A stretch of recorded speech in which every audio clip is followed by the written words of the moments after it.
What happens when love was never love, just strategy? A pregnant woman is cast out without warning, only to discover the marriage she trusted was built on hidden motives. This story reveals the quiet signs we ignore, the emotional blind spots we defend, and the moment clarity hits too late. But sometimes, betrayal doesn't break you. It exposes a strength you didn't know you had. A letter opener sliced through an envelope with a crisp final sound. Margaret Prescott placed the paper on the table, her eyes staying down. "One bag," she said. "Pack it and go." Claire was 8 months pregnant. For 3 years, this had been her home. She ate at this table every morning. She had trusted with her whole heart that she was one of them. She looked to her husband, who stood in the archway, staring at the floor. Then she saw the suitcase, already packed and waiting by the door. They had done this before she got home. They planned this before she even knew. She turned and walked out, but none of them, not Margaret, not Garrett, not the husband who wouldn't look at her, knew what she had. Her father spent 30 years building a $14 billion trust fund just for a day like this, and that day had finally arrived. This is the moral of the story. Sometimes the people who try to steal your world are the ones who give you the power to build a new one. A father's quiet love, built over decades, is a secret weapon that no one sees until the battle is already won. If this story touches you, if you've ever been made to feel small or cast aside from a place where you belong, you're in the right place. Claire's journey is for every woman who was told she was not good enough right before she proved she was more than enough. If you want more stories about women finding their power, please hit the like button. It is a small click for you, but it makes a huge difference for our channel. Leave a comment and tell us if you've ever seen the true face of someone you thought you knew. We read all of your stories because they are important to us. Share this video with someone who needs to be reminded of their own strength today. And if you're just finding us, we are so glad you're here. Subscribe and hit the notification bell so you always know when a new story is ready. A new one comes out each week. You're not going to want to miss what happens next. The first sound she heard was sharp. It was a silver letter opener cutting through paper, clean and cold, like everything in the Prescott home. Margaret Prescott put the letter down on the table, never looking up. Her glasses reflected the morning sun. Her posture was perfect. Her blouse was without a single wrinkle. Her face was calm, like someone simply getting rid of old furniture.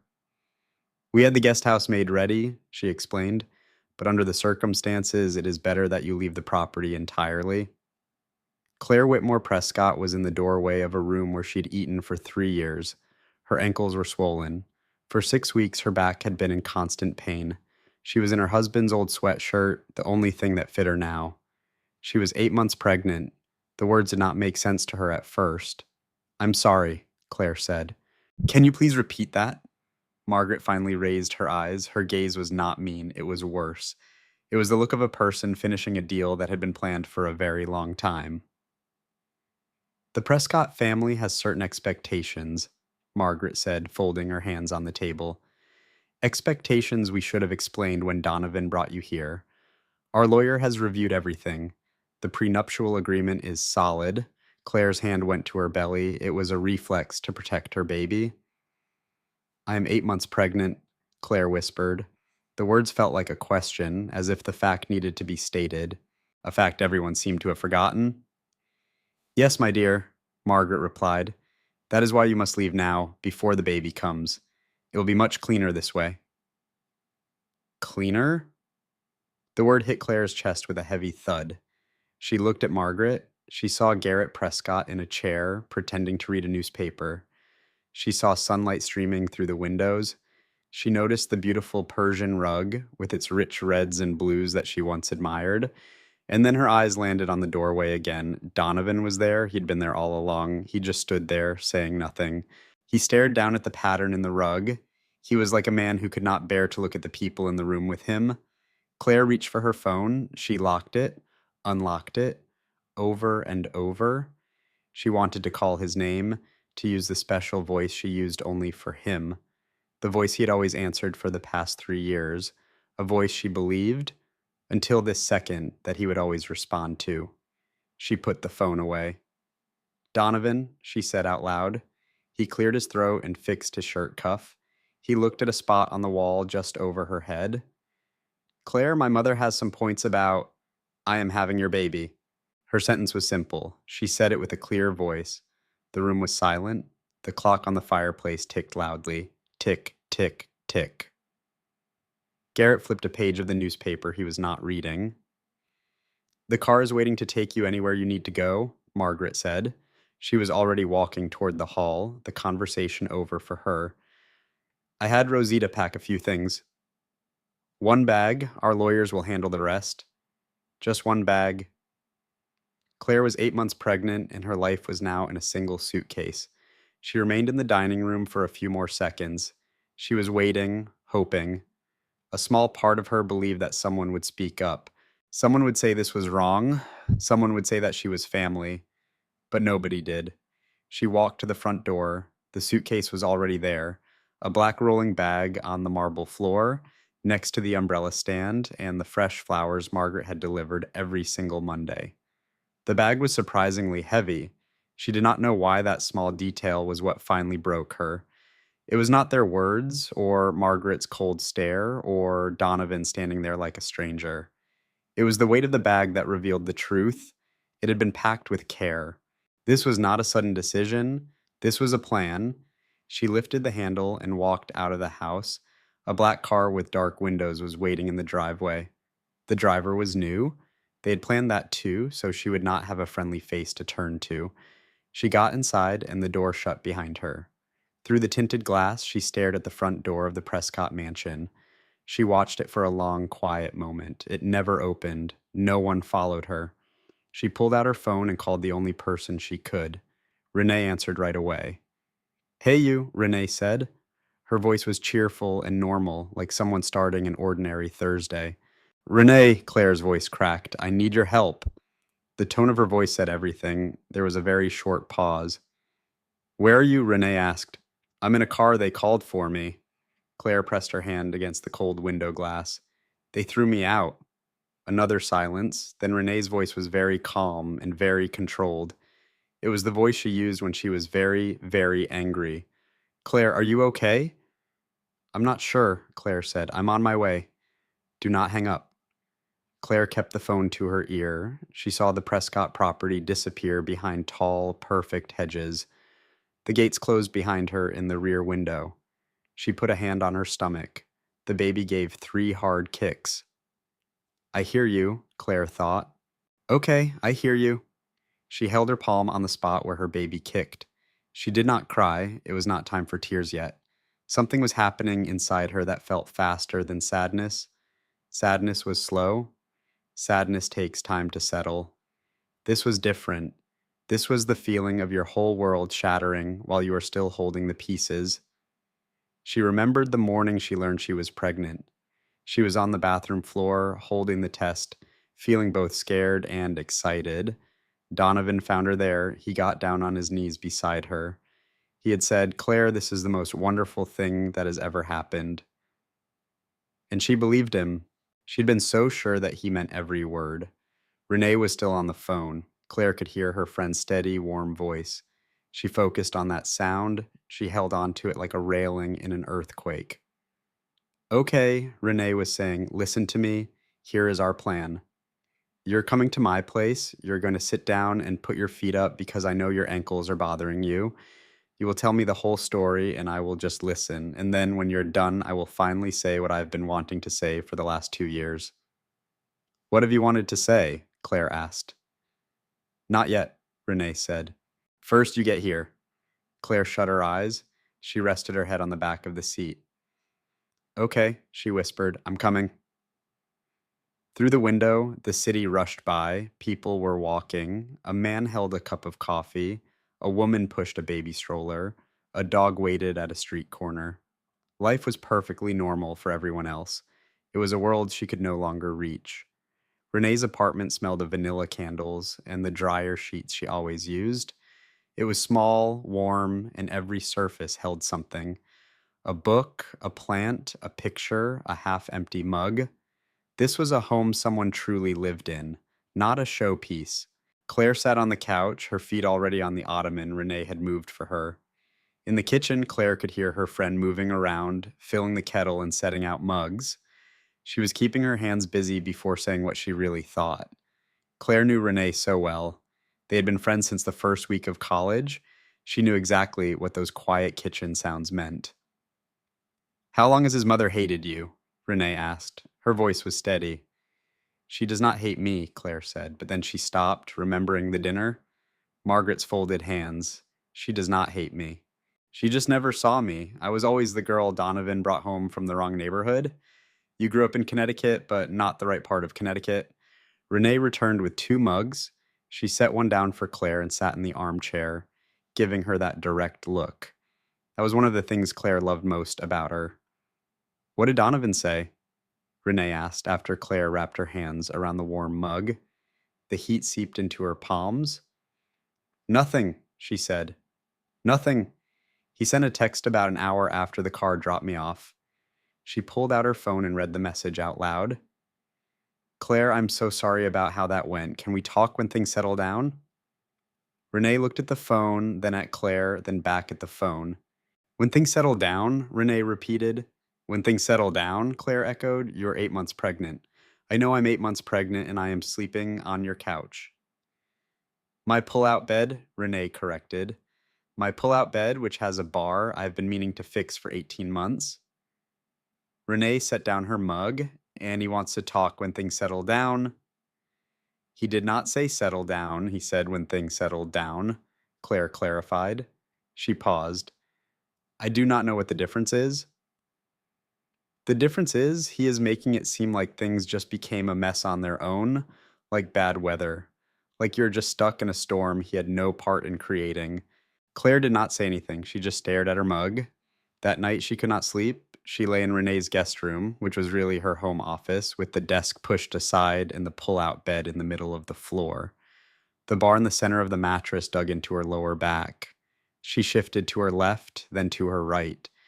Inside her, Eleanor moved in that slow, rolling way she had been for the past 3 weeks, like a person turning over in a dream. The ceiling was white. The room was quiet, except for the sounds of the city outside and the hum of Renee's refrigerator through the wall. Claire started to think. She began at their first meeting in the gallery. She remembered how Donovan had appeared at her side and said something about the painting she was looking at, something so insightful it had actually surprised her. She had thought she was meeting someone real. She had thought she was meeting someone who truly saw things. She moved forward through 3 years of memories, like the Christmas Eve when Margaret criticized her cooking and Donovan laughed right along with his mother. The laugh was small. She had told herself it was nothing. Or the charity event when Margaret introduced her to 3 people as Donovan's wife, with a long pause before the word wife. Claire had told herself that was just Margaret's odd way of talking. The conversation 6 months ago, when Margaret had gently suggested that a woman with Claire's background might find being a mother to be a huge challenge. She had told herself it was nothing. She'd been telling herself everything was nothing for 3 years. God, she thought, I was so stupid. The signs were all there, every single one was right there in front of her, and she had simply decided not to look at them because looking at them would have meant she had to do something about what she saw.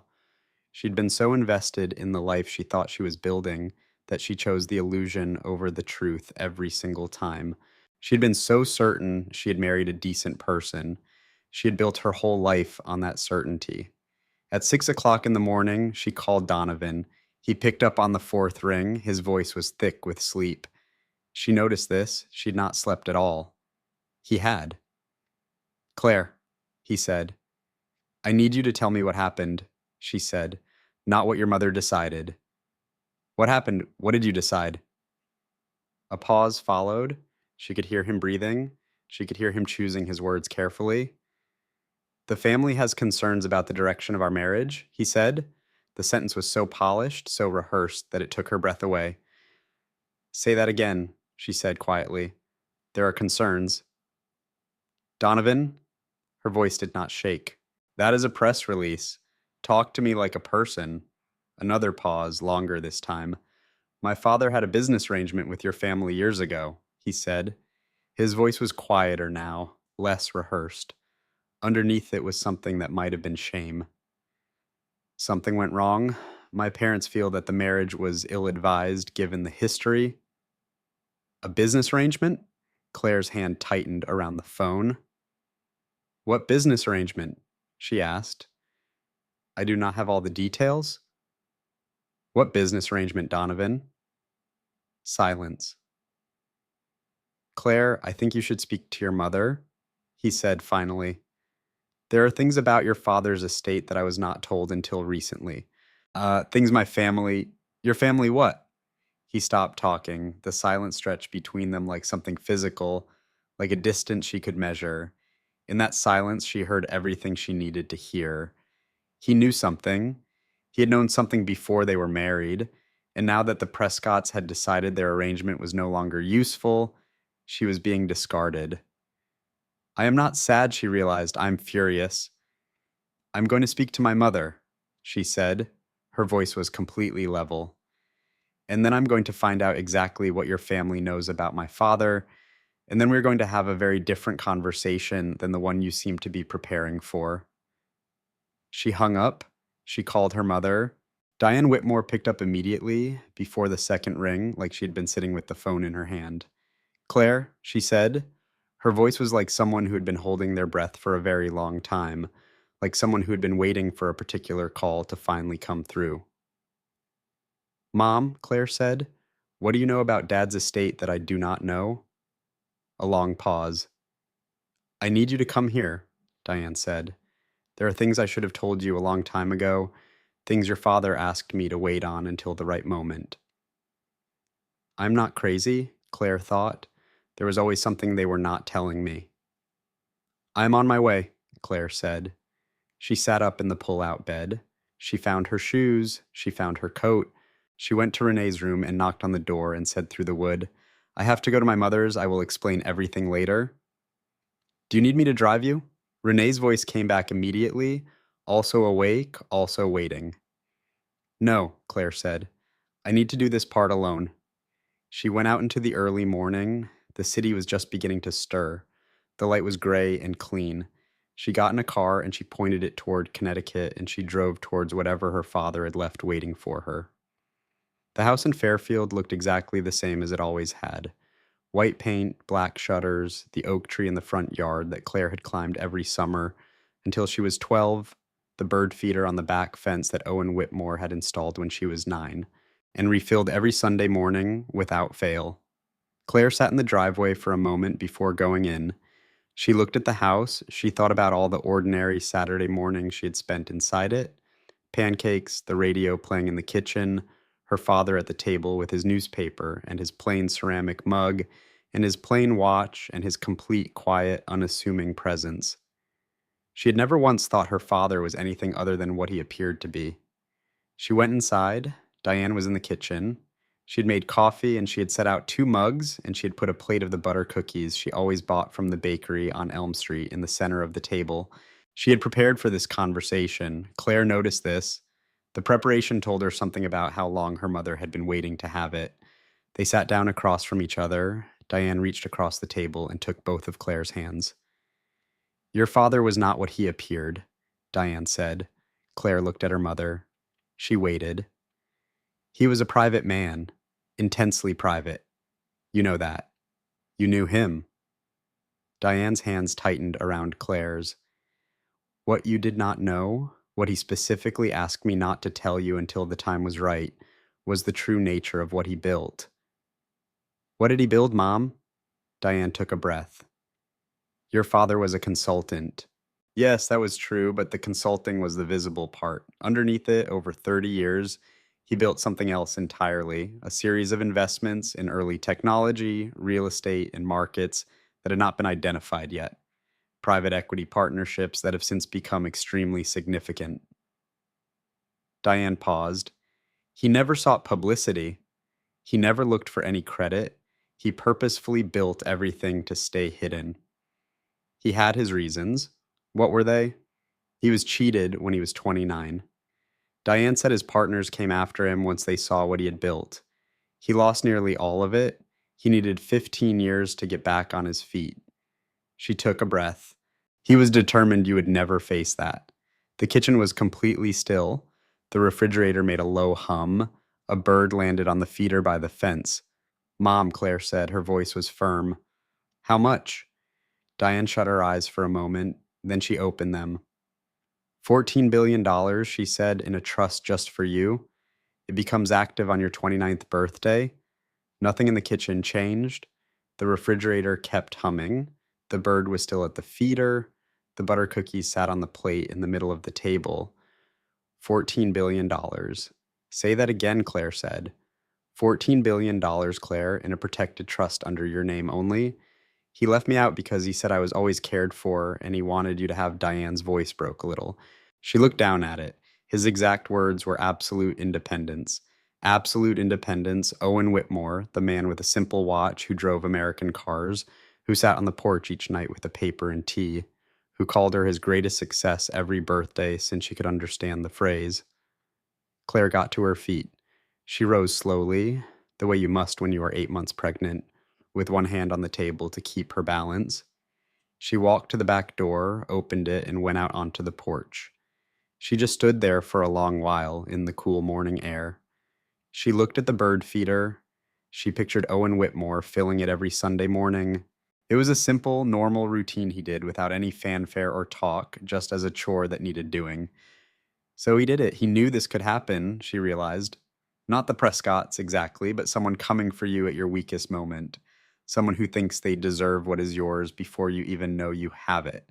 He built you a way out. He spent 30 years building you an escape route, and he kept it a secret because he wanted you to live a normal life. He did not want you to feel that burden until you had to. She placed a hand on her belly.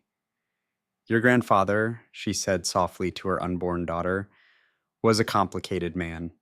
She took in the cool air. She let it out slowly. She returned inside, sat down, and picked up her coffee cup, looking at her mother. Tell me all of it, she said.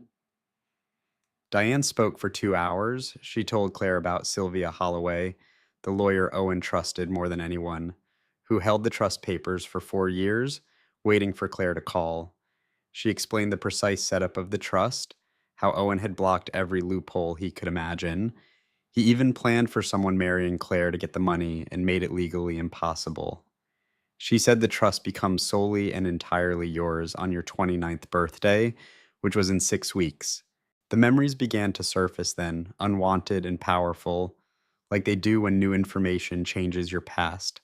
The first time Donovan's family inquired about her family, Margaret's gentle questions about Owen's business, how Margaret seemed oddly happy when Claire said her father had passed away, how Garrett Prescott had asked her one night at dinner, very casually, if she was close to her father's old colleagues, how Donovan had quickly ended a phone call when she entered a room, saying it was just my father's contacts when she asked who it was.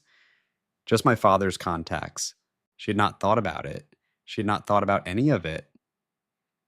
Mom, she said carefully, did the Prescotts know about this trust? The look on Diane's face gave the answer before she spoke. Sylvia thinks they did, she said cautiously. We have records that show someone was looking for your father's estate files about 4.5 years ago, before you even met Donovan. 4.5 years ago. Before he met her at the gallery. He did not fall in love with her at an art show. He was assigned to find her. She was worth more than this. The thought came to her, fully clear and certain, without any drama or emotion. She was worth more than this. And her father knew it, and he used 30 years to make sure that when this day came, she would have what she needed to leave with her dignity. I have to talk to Sylvia Holloway, Claire said. Her voice was perfectly level. It was the type of calm that comes not from a lack of anger, but from total, complete clarity. She's been expecting you to call, Diane said, for 4 years. Sylvia Holloway's office was not what Claire pictured. She imagined something huge. A law office built for a $14 billion trust, marble floors, a receptionist on a headset, huge framed degrees on the walls. Instead, Sylvia's office was in a brownstone in Hartford. 3 steps up from the street, a brass knocker on a dark green door. Inside was dark wood, bookshelves, and the smell of coffee and old books. It was quiet in that special way of a place where important work is done seriously and without any show. Sylvia was 62, with silver hair and dressed in navy blue. She had the calm of a person who had kept a giant secret for a long time and learned how to bear its weight. She stood up as Claire entered and looked at her with an emotion Claire could not quite place. It took her a second to figure it out. It was relief. "You have his eyes," Sylvia said. They sat. Someone offered tea, but they both declined. Claire placed her hands on the desk and said plainly, "Tell me everything." And Sylvia did. Owen Whitmore began building in his mid-30s, 15 years after the betrayal that almost broke him. He moved silently and with great care, finding tech investments before anyone else and buying property in overlooked markets. He created private partnerships with structures so complex they were very hard to trace unless you knew what to look for. He was not just lucky, Sylvia explained. He was incredibly patient and saw things others missed. He understood the market in ways other people did not, and he would happily wait a decade for a plan to succeed. "Why did he never say anything?" Claire asked. "Two reasons." Sylvia placed her hands on the desk. "First, he did not want that knowledge to affect who you became. He wanted you to create your own life and your own identity. He worried that knowing would make you afraid to take risks that might help you grow." She paused. "Second, he feared this exact situation. He was sure that if people knew about the money while you were young, you would become a target." He was right, Claire thought. He was absolutely right. "The Prescotts," she said. "We cannot prove it was them," Sylvia said with care. "But we do have records of searches from a law firm tied to Prescott Holdings looking for your father's estate. These searches happened about 4.5 years ago." She opened a folder, roughly 6 months before Donovan Prescott went to the gallery opening where he first saw you. The room was silent. He was never in love with me, Claire realized. I was a business deal. The thought was just a fact, clear and cold and solid. "What does the trust say about marriage?" she asked. Sylvia turned a page. "The trust is yours entirely on your 29th birthday, no matter if you're married or not. If you're married when it transfers, your spouse has no legal right to any of the assets. Your father was extremely clear on this point.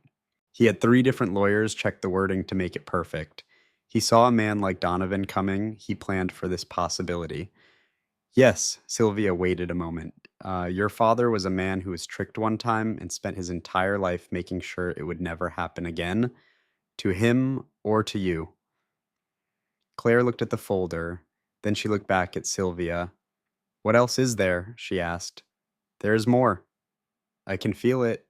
A slight smile appeared on Sylvia's face. "You really are like him. He always knew when I was keeping something from him, too." She opened another folder, one much thicker than the first.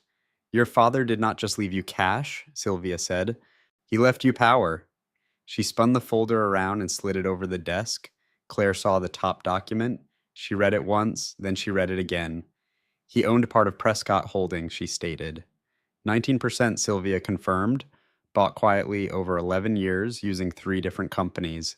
He started about 2 years after he was first cheated, which we now strongly suspect was partly set up by Garrett Prescott's old investment company. Claire took a moment to process this. Her father had been ruined by the Prescotts when he was 29. He lost it all. He spent 15 years getting back on his feet, and then without a single word to anyone, he spent the next 11 years buying his way into their company. He had been playing a 30-year game. He never shared the score, as only the final count mattered. "As a 19% shareholder," Claire stated slowly, "I will have a place on the Prescott board." Sylvia noted, "Their board reorganizes next month. I have already talked to 2 other minority shareholders who are very unhappy with the current Prescott leadership. With your 19%, the 3 of you will control 41%. 41%. That is enough to demand a leadership review. It is enough to make changes and to let the Prescott family know they had made a terrible mistake." The Prescotts had not just failed to take from Claire Whitmore. They had given her the power to control their company. At Renee's place that night, Claire was too restless to sit. She laid out every paper from Sylvia on the kitchen floor because no table was big enough. She sorted them by date, then by type, and then by the company's name. Renee sat on the sofa, eating cereal and watching her with a look of pure disbelief. Your father had a stake in this app, Renee said, pointing to a document, the one I use all the time. And this media company and 3 hotels in Colorado and a shipping firm in Ohio. Renee put down her cereal bowl. Claire, I had no idea your father was. I know, Renee. It was 2:17 in the morning. Claire's back ached terribly. She was 8 months pregnant, on a kitchen floor, learning the secret financial life of a man who drove American cars, wore a simple watch, and refilled a bird feeder on Sunday mornings. A laugh escaped her. She could not stop it. It came from a deep, surprising place, like laughter that had been held back for a very long time.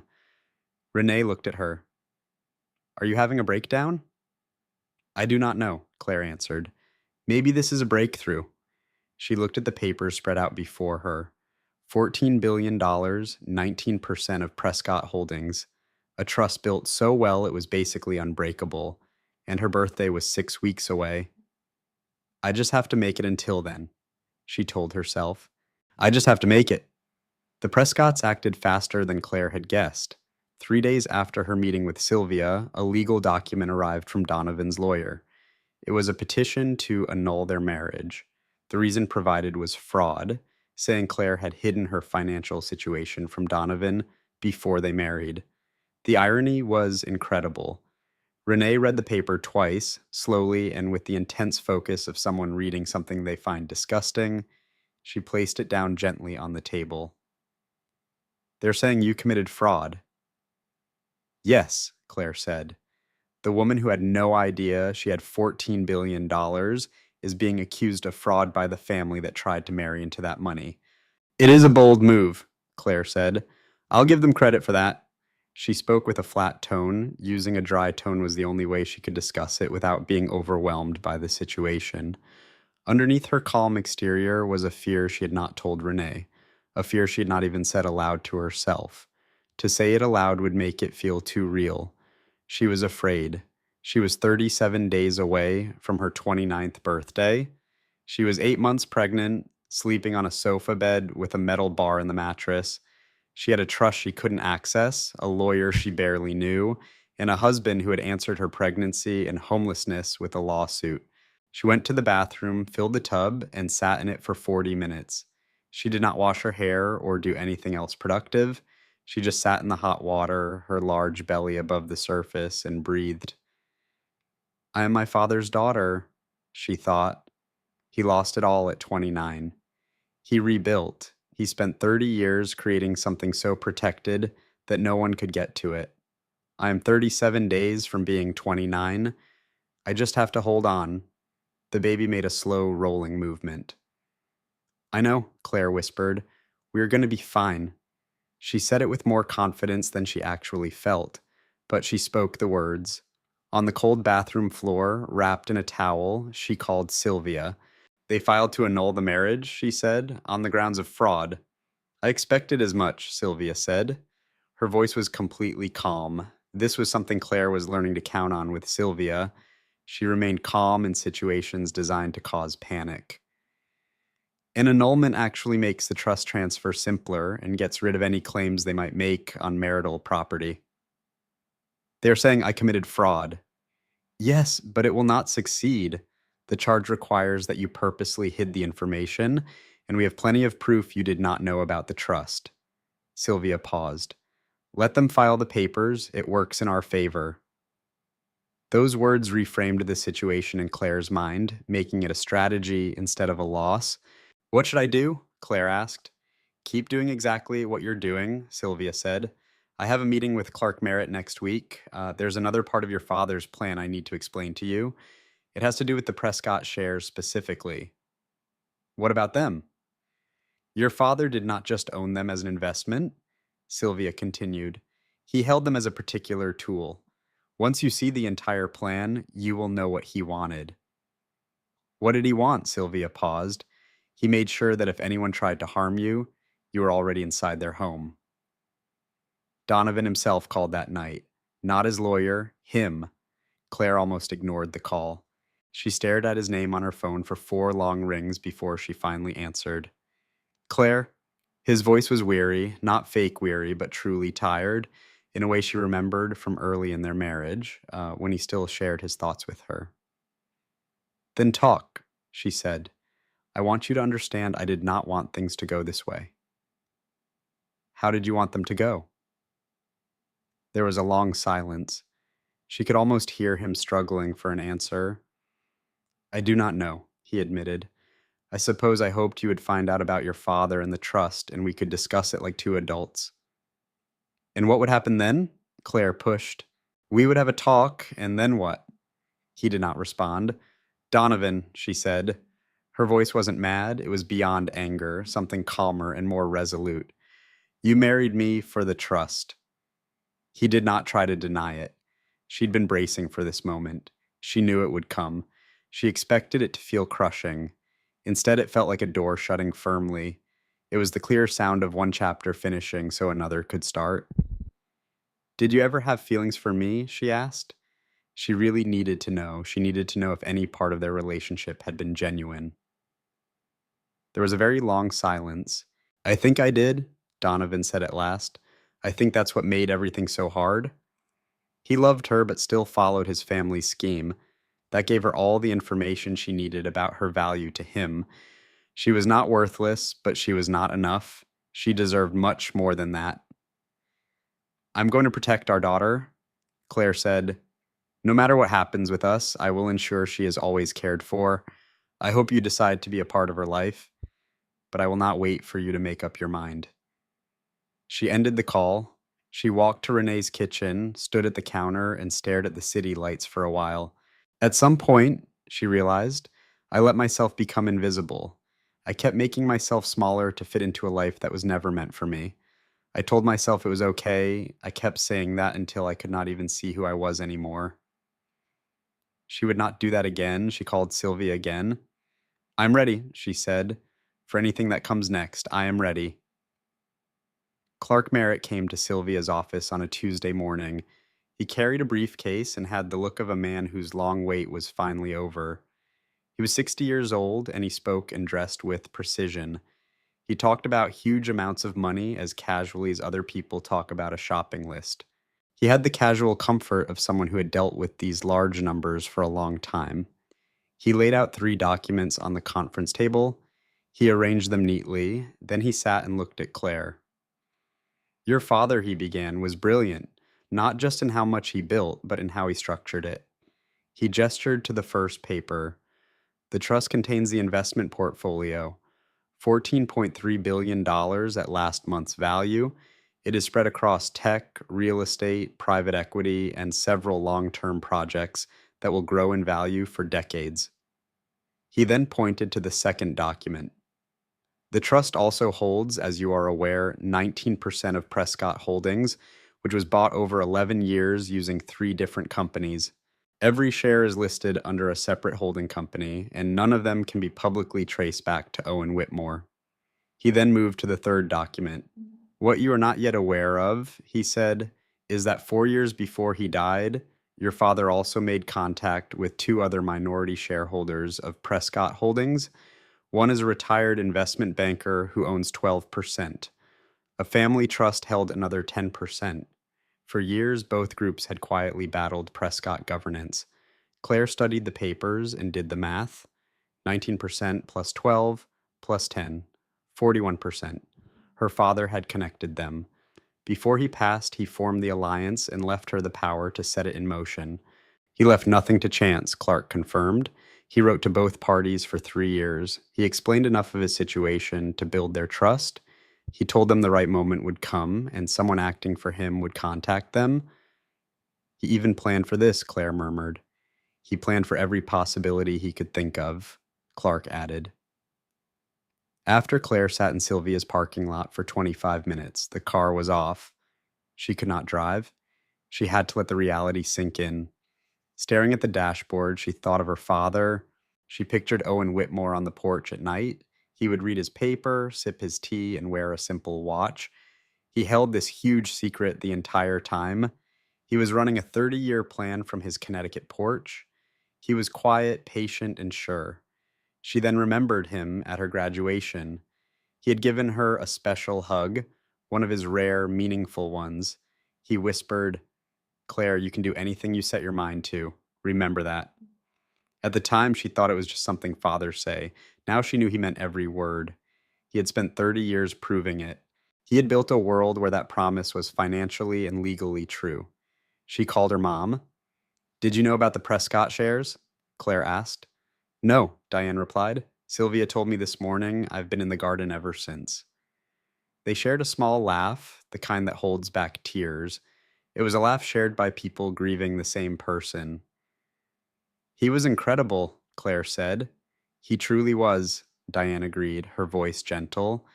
He loved you dearly, Claire. Every single thing he built, he did it all for you. Claire sat there until the overwhelming feeling in her chest became manageable. Then she drove to Renee's place. That night she called Preston Vale, the Prescott's lawyer. She had his number from the annulment papers. His voice was cautious, like a lawyer expecting a difficult call.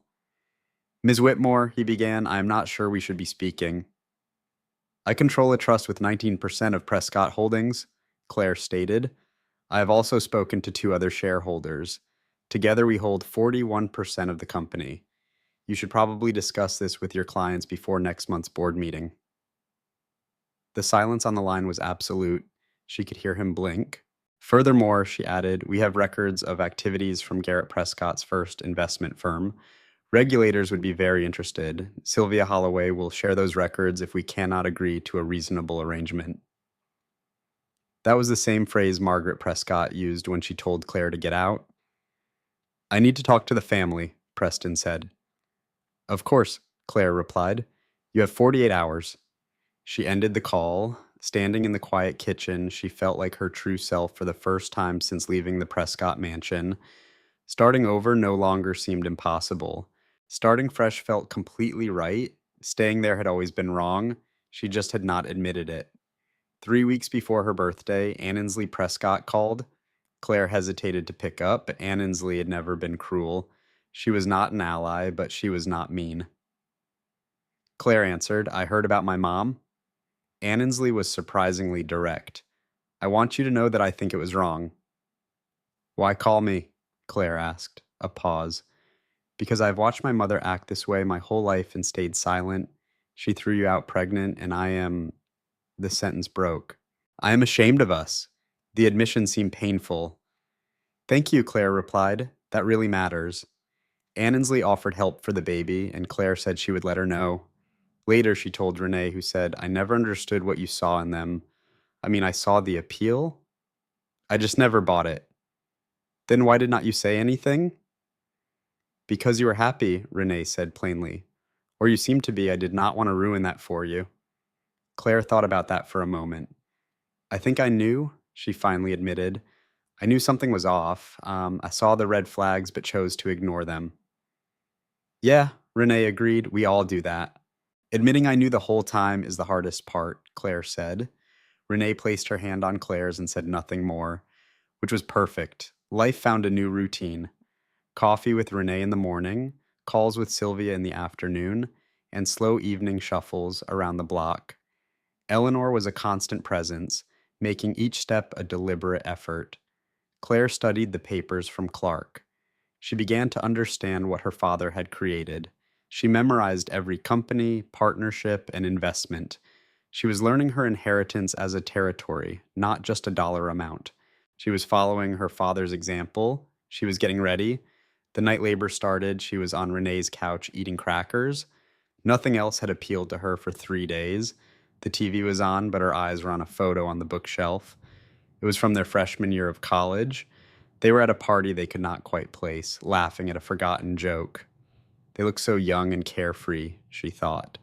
I was not worried back then because I did not know what was coming. Now I know, and I am still standing. That is a victory. Then she felt it. 3:47 in the morning. She glanced down, then at the TV, then at the crackers. Renee, she called softly. Renee was asleep. Renee, she said, louder this time. She heard Renee sit bolt upright in bed. What is it? I think it is time to go, Claire said. The next 20 minutes were a blur of prepared-for panic, the kind that still feels like a total surprise. Renee grabbed the hospital bag Claire packed 3 weeks earlier. Claire got her shoes. Renee ordered a car while Claire called her mother.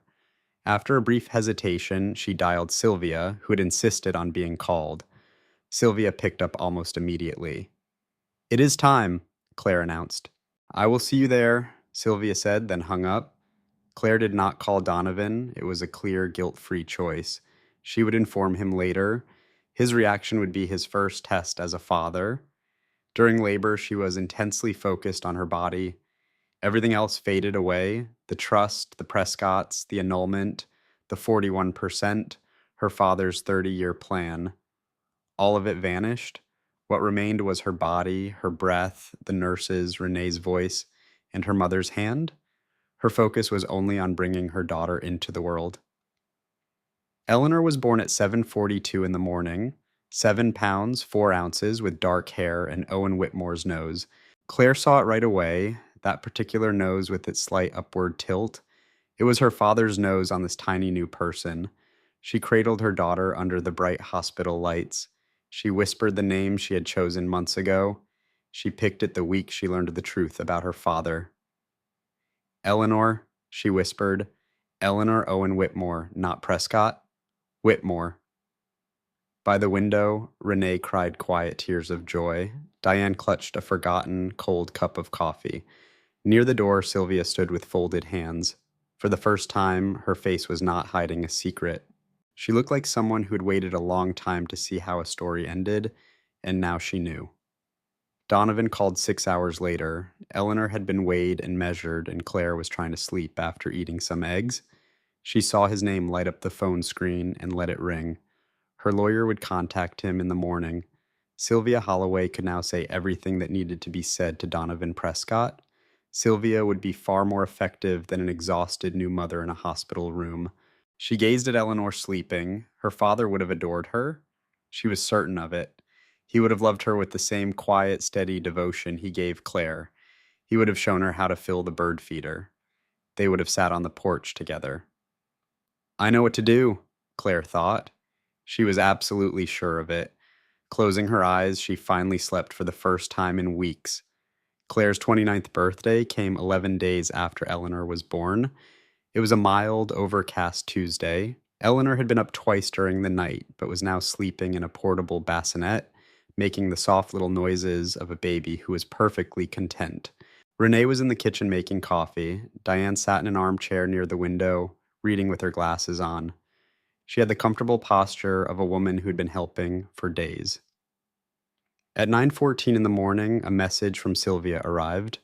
"The funds have been transferred. Congratulations, Claire. Your father would be very proud." The official documents from Clark Merritt came at 9:30. They were formal and thorough. $14.3 billion had been moved into accounts in Claire Whitmore's sole name, as directed by the Owen Whitmore Irrevocable Trust. Claire was sitting on Renee's couch in a nursing bra and the same yoga pants she'd been wearing for 4 days. She'd not washed her hair since Sunday. She was feeding Eleanor with the deep concentration of someone learning a new, important skill. She showed the phone to Renee without speaking. Renee read the message, put the phone down, looked at Claire, then at Eleanor, and back at Claire. "What are you going to do?" Renee asked. "I'm going to do exactly what my father prepared for," Claire thought. "I am going to live a free life." But first, she called Preston Vale. He answered instantly. He had clearly been waiting for her call. She could tell by how fast he answered and the careful tone in his voice. "Miss Whitmore," he said. "The trust was transferred this morning," she told him. "I assume you are aware?" "Yes." "Then I think we are ready to discuss the terms I've laid out." She had been crafting the terms in her mind for days. She'd reviewed them with Sylvia. She polished them until they were exactly what she needed and nothing extra. She was not aiming for punishment. She was not trying to cause maximum damage. Her only interest was Eleanor's future, a clean break, and never having to deal with the Prescott family again. "The annulment can go forward without a challenge," she said. "I have no interest in fighting it. What I require in return is very straightforward. Full legal custody of Eleanor with reasonable visitation for Donovan if he genuinely chooses to be a father to her. A trust will be set up in Eleanor's name as part of the settlement. funded by Prescott Holdings, with terms that Sylvia Holloway will provide. I also want a full accounting of all our assets during the marriage and a final non-disparagement agreement from every member of the Prescott family." She paused. "In exchange, I will not give the regulatory documents Sylvia Holloway has gathered about Garrett Prescott's early business deals to the authorities. I will also not use my new shareholder status to demand emergency governance review at next month's board meeting." The silence on the other end of the line was complete. "I will need to speak with my clients," Preston finally said. "Of course," Claire replied. "You have 48 hours. Sylvia will send the official documents over within the hour." She hung up and looked at Eleanor, who had finished her bottle and was now gazing up at her, discovering the world with a baby's unfocused eyes. "Your grandfather would have liked that," Claire whispered to her. "He was a very efficient person." The call from Preston Vale came in 36 hours, not 48. They were more eager to settle this than she had realized, which told her the documents were more damaging than she knew. All of her demands were accepted. She signed her copies of the agreement on a Thursday morning in Sylvia's office. Sylvia sat across the desk from her. Clark Merritt sat to her side as a witness. Eleanor was in her carrier, looking around the room as if she found everything fascinating. When the last page was signed, Sylvia looked at her. "Your father," she began, "planned for every possibility he could think of, but I believe if he could see how you managed this, he would have said you did better than he ever imagined." Claire looked at the signed papers. She thought of Owen on his porch, his simple watch, the bird feeder, and his 30 years of patient, deliberate work. "He started this," Claire said. "I just finished it." She picked up Eleanor's carrier. As she stood up, she felt lighter than she had in months. Not light because a burden was gone, light because everything was now correctly balanced, exactly as heavy as it should be, and no more. She walked out into the Tuesday afternoon. The sky was still overcast and mildly warm. It was the kind of day that feels ordinary, yet somehow is not. She had $14 billion, a signed settlement, a daughter named Eleanor Owen Whitmore, and no obligations except for what she chose to do next. She stood on the sidewalk and breathed in the afternoon air. Her father had given her complete independence. It was not just an idea, it was a real, documented, and permanent fact. She planned to use it. The meeting at Prescott Holdings took place on a Tuesday, 10 days after the settlement was finalized. Claire had asked for it. She did not need to. The legal issues were finished. She could have just walked away and never seen them again, but she requested the meeting because she needed to do something that lawyers could not. It was not about leverage or tactics, it was personal. She arrived by herself. She wore a dark navy blazer that she had bought the week before. Under the blazer, she wore a simple white shirt. She carried a bag she had owned for years. It was a functional, unpretentious bag that was completely her own. On her wrist was Owen Whitmore's plain watch. Her mother had found it in a box of his things and sent it the week Eleanor was born. It fit Claire's wrist perfectly, as if it had been made for her. She did not know why that felt so important. She just knew that wearing it felt like she had brought him with her.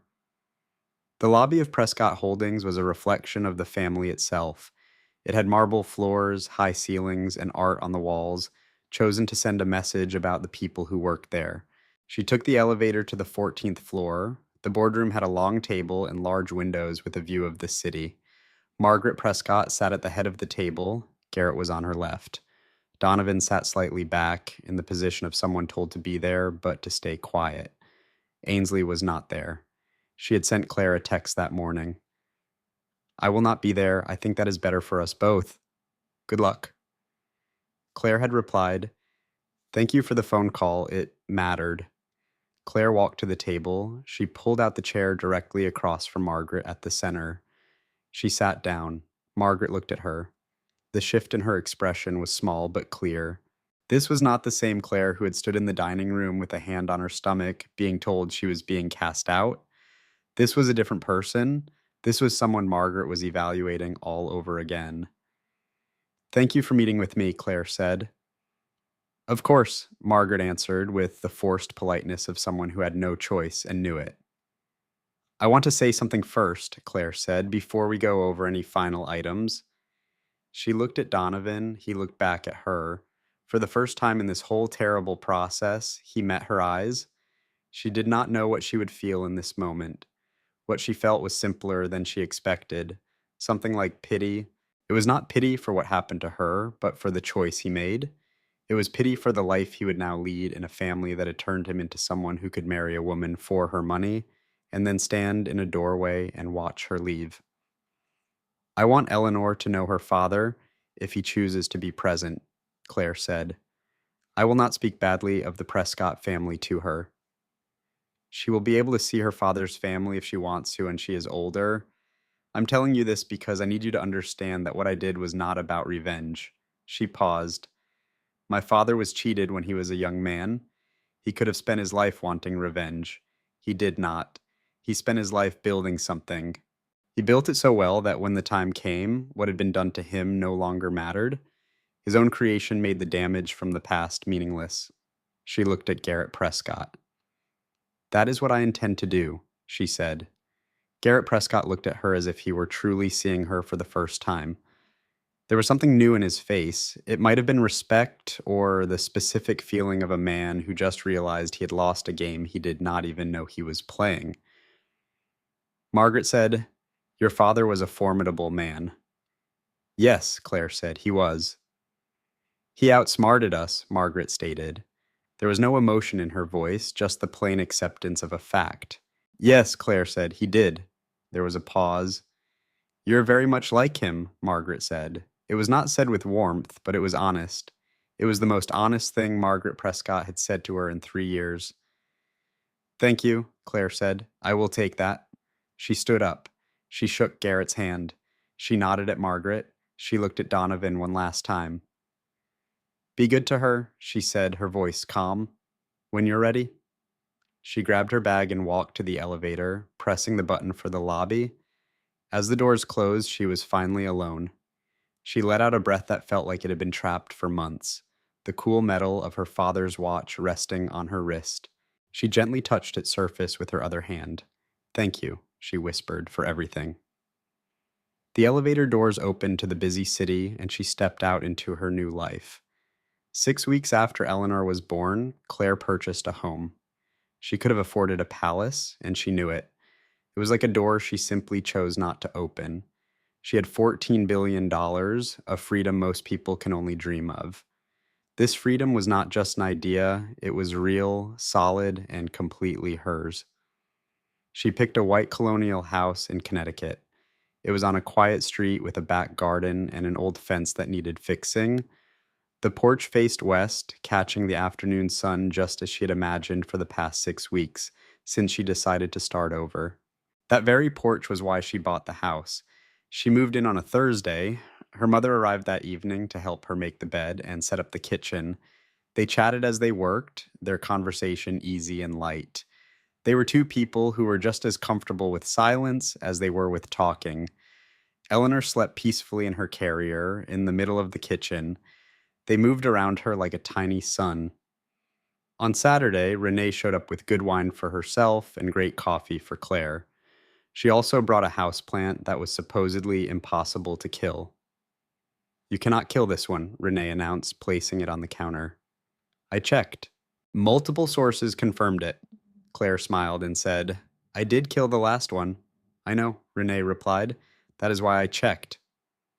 They sat on the back porch in the warm afternoon. Renee sipped her wine, Claire drank her coffee, and Eleanor slept on her mother's chest. They talked about nothing and everything, just as they had since they were 18 years old. Annesley Prescott visited on Sunday afternoon. She nervously held a gift for Eleanor wrapped in yellow paper. She looked like someone expecting to be turned away.